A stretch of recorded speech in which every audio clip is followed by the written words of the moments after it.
J'ai une affection toute particulière pour la Bretagne parce que je suis d'abord d'origine bretonne et parce que c'est incroyablement beau. Voilà. Passer de la terre à la mer pour rencontrer les agriculteurs, les pêcheurs, se rendre compte d'ailleurs qu'en réalité, sur beaucoup de sujets, leurs problématiques sont les mêmes.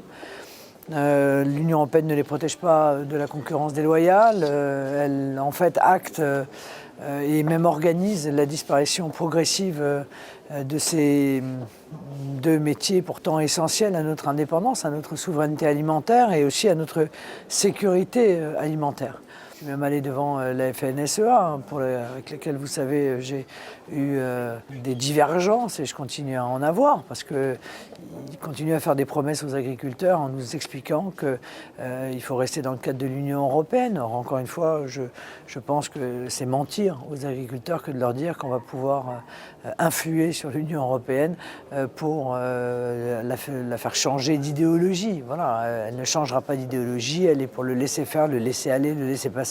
L'ultralibéralisme total, la mise en concurrence déloyale de tous et de tout. Je voulais vous dire aussi que vous êtes des agriculteurs. Moi, je suis petite fille, arrière-petite-fille, arrière-arrière-petite-fille de marins-pêcheurs. Labourer la terre et labourer la mer, sont toutes les mêmes valeurs qui sont au centre de nos existences.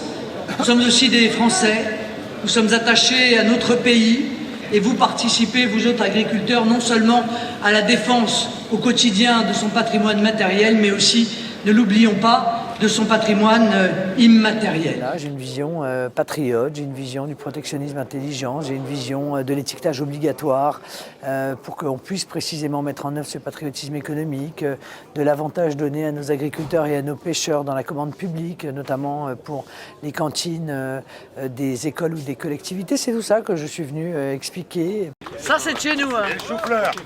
Ça, c'est de chez nous. Voilà. Spécialité régionale. La Bretagne a été préservée pendant longtemps de toute une série de maux et depuis un certain nombre d'années, elle prend conscience de la réalité du chômage, de la concurrence internationale déloyale, on l'a vu avec l'effondrement de l'agroalimentaire, mais aussi de l'immigration, puisque beaucoup de migrants ont été répartis dans des villages bretons, avec comme conséquence incontestablement une hausse de l'insécurité, l'insécurité qui est liée aussi aux bandes délinquantes itinérantes.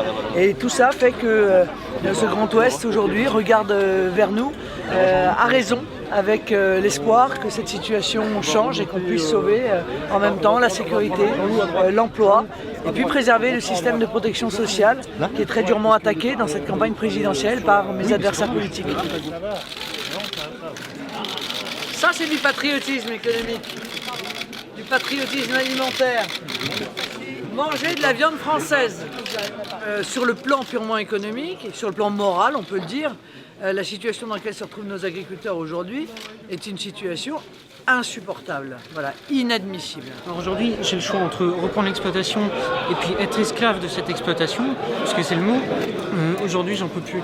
Soit je choisis d'être esclave et de rester dans ce modèle-là, soit je choisis un autre métier où je suis sûr d'avoir mon salaire tous les jours, d'avoir 5 semaines de congé chaque année. Je suis déchiré par la situation des agriculteurs. Je veux dire, quand vous parlez aux agriculteurs et qu'il y en a un sur deux qui a les larmes aux yeux, parce qu'ils disent on va mourir, quoi. C'est insoutenable, c'est insupportable, c'est injuste, enfin bon, les mots me manquent pour expliquer ce que je ressens face à un tel abandon, à une telle volonté de destruction de ce qui fait pourtant la force de notre pays, les fondations de notre maison France. Voilà. Je suis allé faire un meeting à la Trinité-Port-Ouët, c'est pour le coup vraiment la ruralité. Hein. J'étais ému parce que aller dans un petit village comme la Trinité-Port-Ouët et voir comme ça 2500 personnes se réunir avec une telle ferveur, avec une telle espérance, c'était vraiment émouvant. Ici en Bretagne, notre message est de plus en plus en phase avec les attentes des habitants qui ont soif de changement, qui ne croient plus en la droite ou en la gauche, aux alternances stériles. Ici en Bretagne, les Bretons disent leur soif de France, d'une France qui redeviendrait la France. Ici. J'entends ce message d'amour de la France et j'y vois un signe d'espoir immense.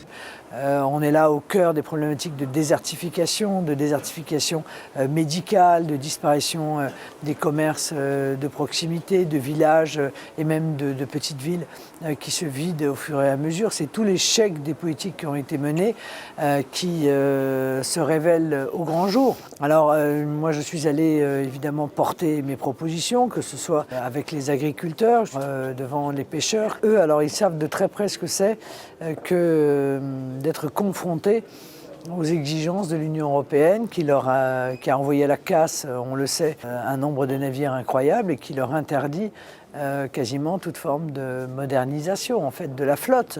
Ça pose des vrais problèmes parce que ça met en cause la sécurité des marins d'abord, parce qu'ils naviguent pour certains sur des bateaux qui ont 35, 40, 45 ans.